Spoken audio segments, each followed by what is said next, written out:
cualquier cosa que se haga dentro de ese sistema necesariamente repercute con crueldad sobre otro miembro de ese sistema, y es algo de lo que ya ve Montaigne. Cualquier cosa que se haga en su época, por más buenas intenciones que haya, digamos, va a tener ese tipo de repercusión. La crueldad se hace forma de vida, y al hacerse forma de vida, el asunto, digamos, como que se cierra. El círculo, digamos, el perro no solo se muerde su cola, sino que al mordérsela se alimenta de ella. Unas conclusiones para poner un poquito en contexto lo dicho sobre Montaigne. La primera, digamos, tratando de relacionar Montaigne con Roma. Obviamente el título de esa conclusión es demasiado pretencioso, ¿no? Montaigne y el Imperio Romano. Ahí la idea es meramente comparar un poco la idea de crueldad en Séneca con la de Montaigne. Afirmaba Séneca que la crueldad es el defecto menos humano y más indigno de un espíritu comprensivo. Decía él que es propia de las fieras. De una u otra manera, Séneca también afirmó que la crueldad es el peor de los vicios. Pero por crueldad entendía él lo siguiente: decía que es la extrema severidad en el castigo, decía que es la sevicia en el castigo, y por lo tanto en Séneca la virtud opuesta a la crueldad es la clemencia. Y en consecuencia el problema básico al que alude Séneca es a la extralimitación del poder político, y el supuesto que hay en su planteamiento es que la crueldad imposibilita la vida social, porque parece predisponer a la tiranía y al caos social, entre otras también porque traiciona la vocación social natural del ser humano. Desde este punto de vista uno podría concluir que la posición de Séneca es subsumible desde Montaigne. No obstante, hay un cambio de mentalidad ya muy grande entre Séneca y Montaigne. Por lo siguiente, en Séneca la condena de la crueldad se fundamenta en la relación entre gobernante y sociedad, y no en el apelar a una individualidad sensible, que como tal merece ser respetada en su integridad. Hubo ya un cambio en el tiempo importante. Séneca, que curiosamente ve en la crueldad lo peor, la fundamenta justamente en lo colectivo, en la sociedad, en el hecho de que el hombre es hombre en la medida en que forme parte de un todo, en la medida en que se supone que el cuerpo social prima sobre el individuo. En Montaigne ese asunto se invierte. Eso como una primera conclusión, tratando de resaltar de una u otra manera el cambio que hubo en el tiempo, ese rescate de la individualidad que se hace, digamos, por decirlo así en pocas palabras, en la modernidad, sobre las ideas antiguas en las cuales, repito, el todo prevalece sobre la parte, el todo social sobre la parte, el cuerpo social sobre la parte. Una comparación para introducir una segunda conclusión entre Montaigne y el liberalismo del siglo XX, y hablando y como representante del liberalismo del siglo XX, Rorty, y como tipo de crueldad la siguiente. Afirma Rorty en algún texto que los liberales son personas que piensan que los actos de crueldad son lo peor que se puede hacer. Y por crueldad, entre otras cosas, entiende lo siguiente: entiende la negación del carácter de persona, imposibilitar a alguien para constituirse como un yo, negarle la posibilidad de tener creencias. Y esto se logra cuando a una persona la someten a una situación tal que la persona después se ve imposibilitada para desear cosas, porque no puede de una u otra manera sobreponerse a aquello que le tocó vivir. No puede reconstruir su historia, no puede asumir algún tipo de identidad en general. Es una persona que de una u otra manera, digamos, se le mina la posibilidad de tener un yo en general. El caso al que estoy haciendo referencia es el que está, digamos, descrito por Orwell en su novela de 1984. Esta crueldad de la que habla Rorty sería la crueldad que atenta contra la posibilidad de ser sujeto de ciertos derechos básicos, en especial el derecho de pensar y el derecho de expresarse, y por lo tanto, pues obviamente el derecho de querer cosas en general. Atenta entonces contra la subjetividad que hace posible hablar de ellos. Y podemos suponer que el liberalismo básico, el liberalismo, digamos, clásico, o en su acepción principal, rescata esos derechos, y por lo tanto entonces la crueldad sería lo peor para un liberal, o este tipo de crueldad sería lo peor para un liberal. En consecuencia, uno también podría decir que hay una cercanía con Montaigne en cuanto al respeto por la individualidad. No en vano a Montaigne lo rescatan pensadores liberales contemporáneos como una de las fuentes del liberalismo moderno. No obstante, hay una diferencia interesante entre Montaigne, entre la concepción de la crueldad de Montaigne y esta concepción rortiana de la modernidad. En Montaigne hay una preocupación marcada por el saber vivir, a diferencia de la preocupación liberal por el dejar vivir. La crueldad en Montaigne se condena porque atenta contra el saber vivir, no tanto porque atente contra la condición de posibilidad de la libertad negativa. Otro asunto sería el siguiente: la crueldad en Rorty resalta el objetivo de la despersonalización de la víctima. La idea en Rorty no es matar a la víctima, la idea que se rescata en este tipo de crueldad es generar un ser vivo que no pueda seguir siendo persona para que funcione en un determinado sistema. La de Montaigne más bien tiene que ver con un abuso de la personalidad de la víctima. Bueno, con esto termino la exposición. Pues les agradezco su atención y espero que no ha sido excesivamente morbosa esa presentación por este lado. Muchas gracias.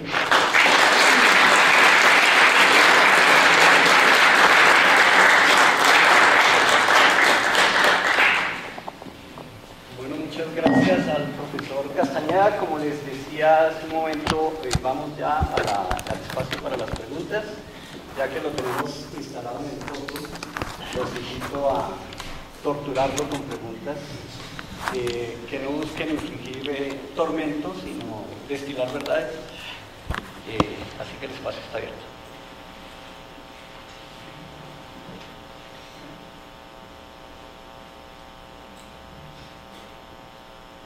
Esto es cruel.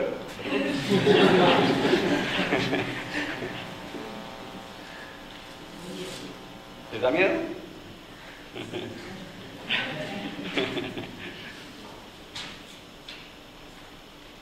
No me van a obligar a mí a preguntar.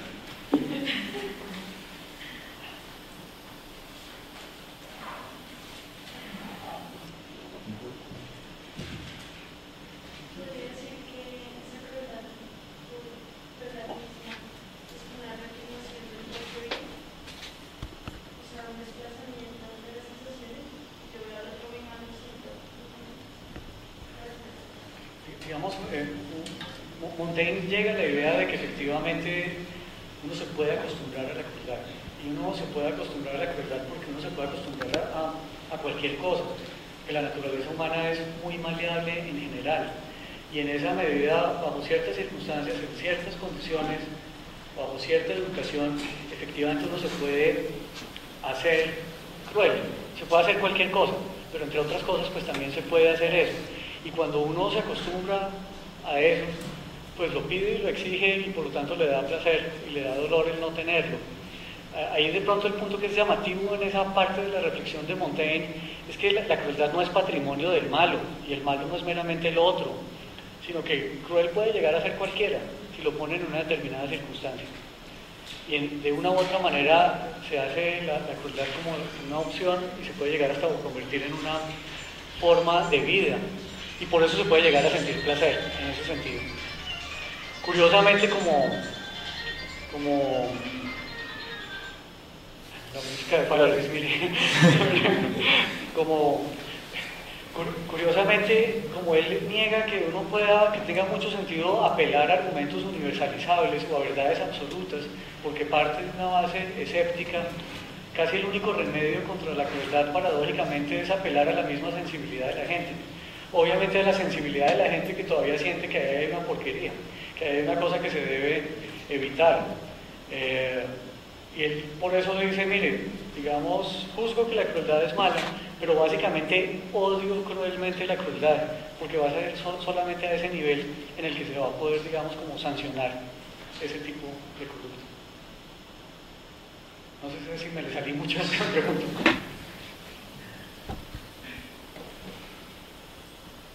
A mí me llama la atención que la exposición que usted hizo, la crueldad se toma solamente en relación a la muerte. Entonces mi pregunta es si Montaigne en algún lado no habla como de actos que a pesar de no conducir a la muerte se podrían llamar igualmente crueles. Digamos, la crueldad en su acepción corriente debe implicar no solamente un dolor ilícito, sino un dolor extremo. Y yo me imagino que en la época de Montaigne cualquier dolor extremo muy probablemente acercaba a la muerte, ¿no?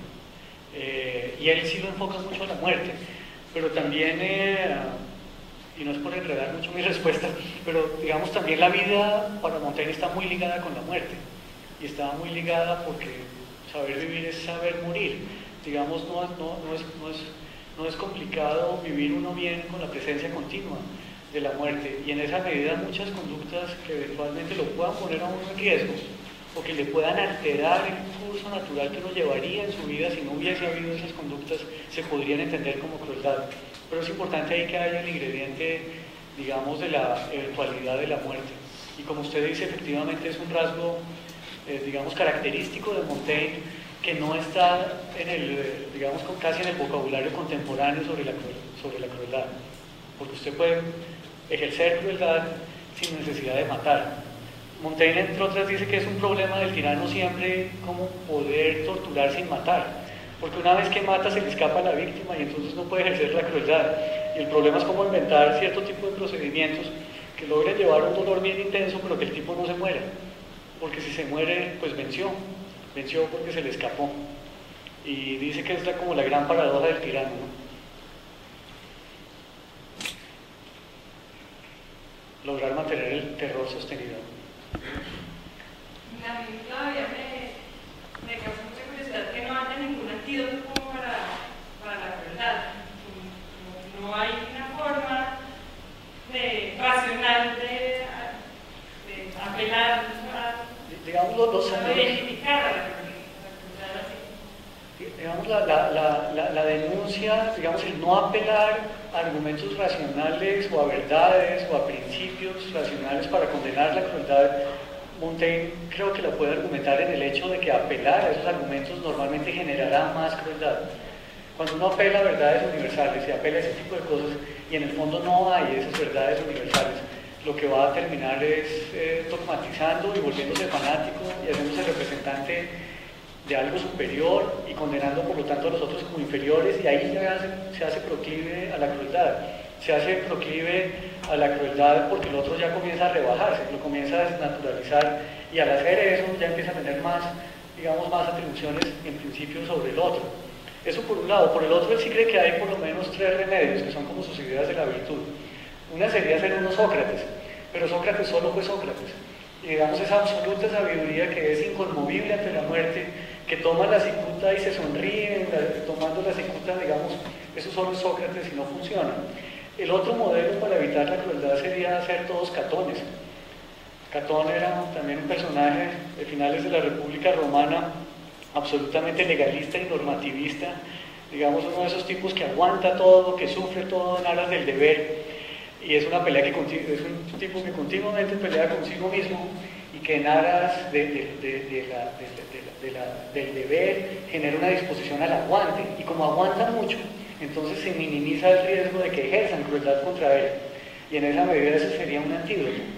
Este Catón se clava, lo persiguen hasta Útica, lo persigue Marco Antonio o alguien así, el tipo ya está en el borde, entonces prefiere antes de que lo cojan prisionero matarse, hace un primer intento de clavarse la espada, se le riegan las tripas, no logra morir, entonces tiene que hacer un segundo intento. Digamos, es el estoico. El estoicismo, ese estoicismo tranza el aguante del dolor, el absoluto control de sí mismo, sería, digamos, el antídoto vital contra el vicio de la crueldad. Porque si uno es como Catón el joven, el cruel, digamos el tirano o el cruel o el proclive a la crueldad no puede ejercer su cometido, porque la persona voluntariamente se deja crucificar y sonríe en la crucifixión, y en ese sentido entonces evita la crueldad. Montaigne dice que él no es como Catón, que a él sí le pegan un correazo, a él sí le duele y que le cuesta poderlo aguantar, y ahí entonces la única otra respuesta, digamos, como el tercer antídoto, que ya es como una aspirina para enfrentar un cáncer, es la sensibilidad. Digamos, podemos pensar distinto, podemos creer en cosas distintas, podemos estar acostumbrados a cosas muy distintas, pero una mínima base de sensibilidad común de pronto todavía tenemos, y a esa eventualmente podemos apelar, y no debe ser malo apelar a eso, porque es la única forma de pronto no discursiva, no tan argumentativa, en la cual todavía eventualmente nos podemos encontrar. No quiero volver a Montaigne un Rorty, que pena, volver una especie de Rorty contemporáneo o algo así por el estilo en ese sentido, pero hay algo de eso. Nosotros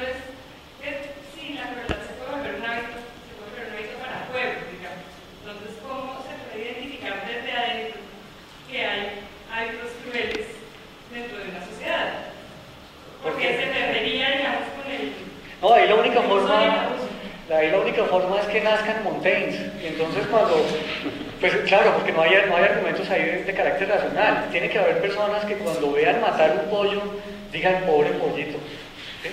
Que cuando están en la cacería y el perro coge al pato y el pato grazna o el ganso grazna, digan no, qué cosa, o cuando van a hacer el cochinillo no nato, dicen no, pobre marranito. En otras palabras, hay una apelar a esa sensibilidad básica, y mientras todavía siga habiendo ese tipo de sensibilidad, digamos, habría una posibilidad de decir ahí, mire, ahí hay crueldad.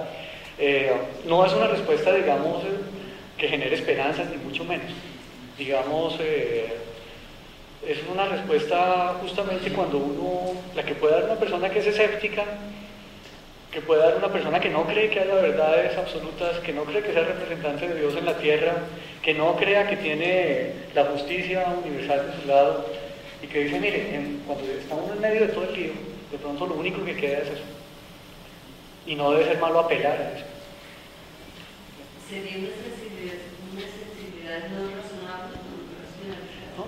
Digamos, Montaigne no le tiene susto a la razón en el sentido en que no puede haber un uso sano de la razón. Hay un uso muy sano de la razón. El uso de la razón le permite a uno, digamos, ponerlo en la situación en la que uno debe estar. No creerse, digamos, la fuente de la verdad, el dueño de la verdad y ese tipo de cosas. Es el uso escéptico, esa actitud escéptica frente a la verdad, que permite relativizar las cosas. Decir, oiga, no, yo creo que tengo razón, pero de pronto usted también la puede tener. Y ese tipo de razón, dice Montaigne, se ajusta a las necesidades básicas y hace que una persona tienda a no salirse del orden de satisfacer lo mínimo, de satisfacer lo natural y de no buscarse, digamos, otro tipo de necesidades adquiridas. Y esa razón es una razón sana, es una razón que es una gran ayuda de la sensibilidad, es una razón que le ayuda a saber vivir, es la razón que le dice, mire, no se preocupe tanto por la muerte de todos. Toda la gente ha muerto, no sé qué, usted quién es para creer que de pronto eso es tan especial, en fin, es digamos ese tipo de argumentación que desinfla un poquito y que permite vivir más tranquilo. Y ese uso de la razón es compatible con esa sensibilidad. Obviamente por eso él escribe, y escribe ensayos. Y digamos, obviamente apela a ese lado de la razón.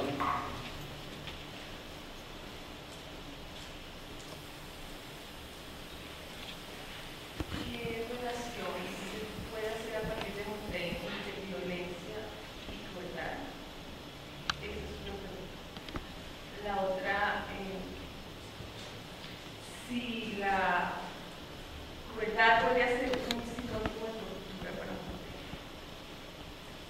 Y la otra, si viviera ese momento aquí en Colombia y viera los actos que se paramilitares, ¿qué tipo de crueldad se podría, o todas las anteriores? Yo creo que le contesto primero a la última. Yo creo que si estuviera acá volvería y escribiría lo mismo. Pero, en fin, no sé, digamos, sobre lo primero, sobre la relación entre violencia y crueldad, digamos, Montaigne acepta que hay cierto tipo de violencia, digamos, que también forma parte de la vida de las personas. Digamos, si yo me meto de soldado y me voy a la guerra, y esa es mi vida, y esa es mi forma de vida, y ese es el asunto, efectivamente, pues yo me voy a tener que enfrentar a la muerte, y yo voy a tener que ejercer fuerza arbitrariamente, y voy a tener que recibir fuerza arbitrariamente. Y no necesariamente ahí hay crueldad.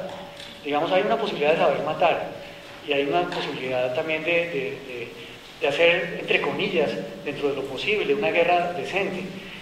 Montaigne decía que las guerras son todas absurdas, las guerras son todas arbitrarias en Montaigne, porque no hay guerras justas, no hay ley natural, no hay ese tipo de cosas. Las guerras son manifestaciones de arbitrariedad. Él decía que así como dos vecinos se pelean, cuando el vecino es un príncipe, piensa igual que cualquier particular, y entonces arma una guerra por los mismos problemas por los que peleamos con los vecinos. Pero asume que hay esa posibilidad, digamos, de enfrentar la muerte, ese tipo de violencia que puede formar parte de sus proyectos de vida y que en consecuencia no implica necesariamente crueldad. La crueldad se asocia con la violencia seriamente en el segundo sentido de muerte simple, cuando efectivamente se cuenta con la muerte, con la violencia, con ese ejercicio arbitrario de la fuerza, pero ese ejercicio arbitrario de la fuerza se desfasa, se desmadra, se vuelve la utilización arbitraria del dolor ajeno. Se vuelve el expediente para sentir placer con base en el dolor ajeno o para generar relaciones de poder especiales con base en el dolor ajeno. Y ahí es cuando efectivamente la violencia se hace crueldad. Sobre lo segundo. Tortura y... Sobre lo segundo. Es un sinónimo, pero es que me asalta la duda sobre digamos el animal. Digamos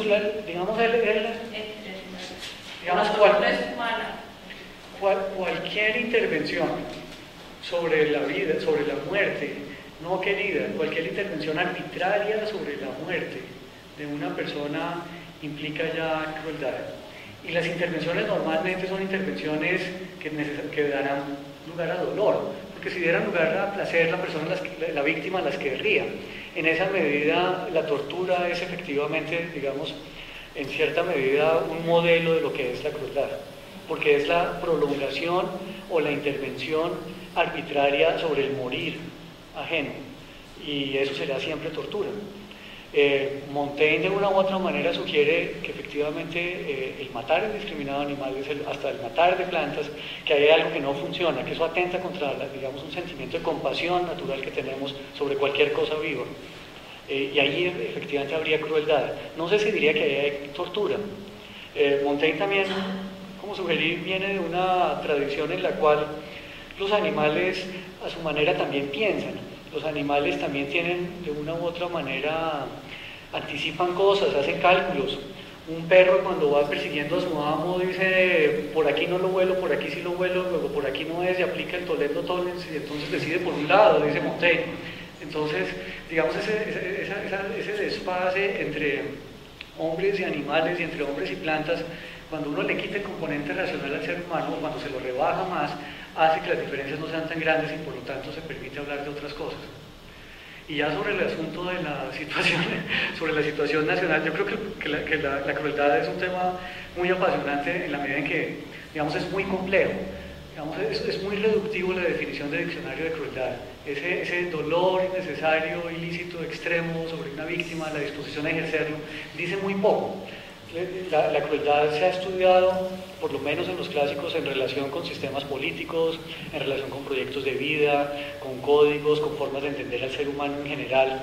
Y hay algo de eso que se puede rescatar en Montaigne, digamos que lo puede uno nutrir en Montaigne y que vale la pena por eso ir sobre Montaigne, y sobre todo en situaciones como las nuestras, obviamente, en las que hay desde el secuestro hasta la motosierra, pasando por todas las otras cosas quiera uno imaginar. Me falta la que si bien entonces si la razón no es universal, ¿verdad? Por otro lado sería entonces la compasión aquello universalizado que podría definir una salida frente a lo que sería la crueldad. De hecho, por lo que acabo de decir, está la compasión como un sentimiento al que apega la crueldad, ya que la razón en ciertos puntos no puede dar razón de ello. Entonces sería la compasión, y si en ese sentido se acercaría un poco a lo que ahora son las éticas del mal, y pensar después de Auschwitz y todas sobre lo último que comenta no le puedo contestar porque tengo muy poca idea, pero digamos hay gente más que sabe más de esas cosas. Pero sobre lo primero, digamos las formas de enfrentar la crueldad también consisten en formas de asumir uno su propia vida, y por eso no solamente tienen que ver con compasión, sino tienen que ver con el desarrollo de una disposición a la firmeza. La virtud de la firmeza es una virtud importante en Montaigne, y la persona, digamos, firme es la persona que de una u otra manera puede asimilar más situaciones de muerte y por lo tanto puede vivir de una u otra manera mejor. Yo no sé si Montaigne, es muy difícil en Montaigne, creo que uno lo tergiversa un poco si ve en él la búsqueda de alternativas o de cosas. Como él dice, él es ensayista y él plantea cosas y ve cosas aquí y allá, pero no formula un pensamiento sistemático y mucho menos se preocupa por darle soluciones a nadie. Él dice, miren, si me preguntan a mí lo de la crueldad, la detesto, la odio, ¿sí? Me molesta esa vaina, y fuera eso hasta la juzgaría como mala. Ya de ahí a que eso le pueda decir algo a alguien o algo así, ya es muy difícil. Él creyó que eventualmente podría haber una alternativa y una salida en el nuevo mundo, que eventualmente, si no hubiese sido España la que conquistó América, o que si lo hubiese hecho desde otro punto de vista, hubiese habido, digamos, como la esperanza de generar una sociedad distinta. Minimalista en nuestros términos posmodernos, digamos, pero hay ese tipo de ensayos por ahí, pero no hay mucho más, digamos, no sabría cómo contestarle ahí, ¿no?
dolor físico no le gusta a los seres humanos, pero el dolor físico no es malo, probablemente hablando, o no es bueno.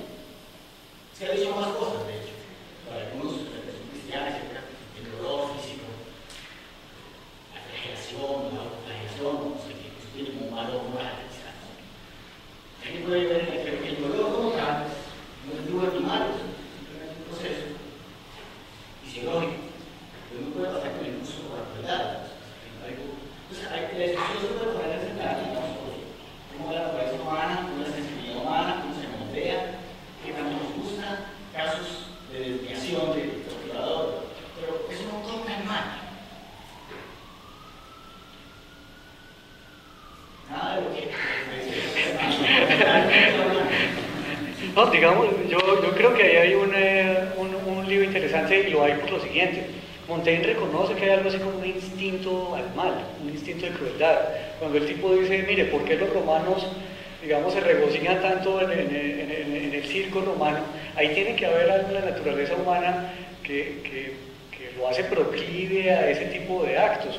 Efectivamente, a pesar de que la posibilidad de acostumbrarse a cualquier cosa sea muy amplia, para que una costumbre se logre sostener algo en la disposición natural lo debe hacer posible en algún sentido.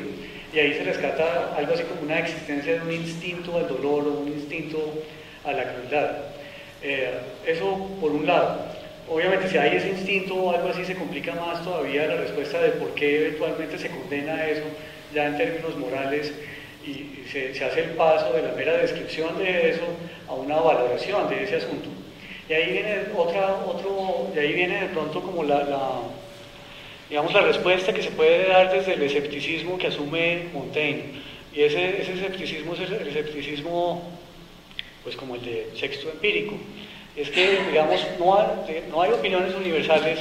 El bien o lo que sea lo correcto no se va a poder establecer con base en apelar a ideas del bien o cosas así por el estilo. No hay un consenso en ese punto, no va a haber un consenso en ese punto. Lo máximo que puede hacer el escéptico es tratar de controvertir que haya ese tipo de universales y al controvertir que haya ese tipo de universales, en todo caso, apelar a algunas, llamemos así, cosas que se imponen desde la sensibilidad. Digamos, cosas que no implican proposiciones en las que se describen o se juzgan cosas, sino que meramente se constata que hay ese tipo de sensibilidad. Y en un determinado momento hay el paso a decir, mire, y este placer o este tipo de sensibilidad es bueno. Y hasta ahí llega el punto y con base en eso se comienza a construir el ideal de la vida tranquila. Y ahí hay un paso, digamos, en un determinado momento ahí hay un paso, en el cual hay la constatación de esa inclinación, el reconocimiento de eso, que no lo alcanza a tocar el escepticismo, y con base en eso se construye una mínima idea de bien, relacionada con una idea de la vida tranquila. La respuesta puede ser insatisfactoria, es justamente la respuesta de la persona que cree que hay que encontrar alternativas sobre la base de que no hay la posibilidad de unas ideas compartidas de bien y que no tiene sentido buscarlas y que eso no va a ser apelando a la razón. Y sí, uno termina siendo así una expresión así, con los dedos así, porque no es, digamos, bueno, ¿qué hace uno? Digamos, ¿a qué apela uno? ¿Sí? Digamos, apelas, dice Montaigne, a las costumbres y apela a una sensibilidad básica y sobre la base de eso construye algo y no es muy sólido eso, y no va a poder ser muy sólido. Y es, digamos, perdón, para redondear un poco más y de pronto un poco más fuerte, y tampoco tiene sentido ni pretender ser Catón, ni pretender ser Sócrates o apelar a ese tipo de cosas, porque no somos hechos para ser, digamos, personajes de ese tipo. Digamos, sí es un poco oscuro el asunto y en cierta medida inconsistente por ese lado. Bueno, volviendo esto último, volviendo un poco a lo que dijo el señor que acaba de decir. Digamos, creo yo, hay digamos, el dolor, bien, por un lado, es como, es a través del dolor que, digamos que el dolor advierte mi propia existencia, por un lado, y por el otro lado, hay algo de autorreconocimiento en el dolor. Por eso creo que la relación entre la víctima y quien inflige ese sufrimiento o esa tortura, hay una relación increíble de autorreconocimiento. parir autorreconocimiento constantemente en ese dolor. En esa medida, la crueldad sería un camino no solo viable, sino eficaz de autorreconocimiento. Es también como si ese dolor como espectáculo, de una u otra forma, mitigara el propio. Por eso es que la gente disfruta las comidas de todos los presos. Digamos, yo no sabría muy bien, no sé si psicológicamente eso sea así, pero por lo menos por los casos de crueldad que anota Montaigne, no necesariamente es así, porque la crueldad está muy relacionada con la utilización de ese dolor, y en esa medida el dolor se hace medio, y en esa medida la víctima deja de importar, y importa es a lo que lleve, digamos, las conductas que usted le aplica a esa víctima, y en esa medida poco o nada importa ese lado del reconocimiento. Puede que si hay un sadomasoquismo de por medio o algo así, ahí sí interese, pero hay otro tipo de crueldad que se ejerce con fines, llamémoslo así, de ejercicio de poder y de poder político, donde no interesa ese punto, o ese punto queda completamente, digamos, entre paréntesis. Es más, hay por eso también esos modelos de crueldad en los cuales lo básico es hacer desaparecer a la víctima, pero también hay esos modelos de crueldad en los cuales lo básico es hacer desaparecer al victimario, como si la víctima le tocase padecer eso de por sí y no hubiese nunca un sujeto, digamos, un yo detrás de eso que hiciese el acto de crueldad. Digamos, creo que ahí en esa obviamente la corrida de toros se apela ahí a muchas otras cosas, pero ahí, no sé, se me ocurre el ejemplo de las proscripciones que hacía Sila, que es un ejemplo clásico de crueldad también en Roma, según el cual ahí si usted aparecía en una lista negra, entonces cualquier persona lo podía matar, y no solamente lo podía matar, sino que le pagaban, y no importaba si era su hermano, su papá, su mamá, sus esclavos, igual si usted llegaba con la cabeza le daban su recompensa. Ahí la relación entre victimario y víctima queda completamente mediatizada por todo el tejido social, y ahí el asunto del reconocimiento, lo que sea, por lo menos se enreda bastante, ¿no?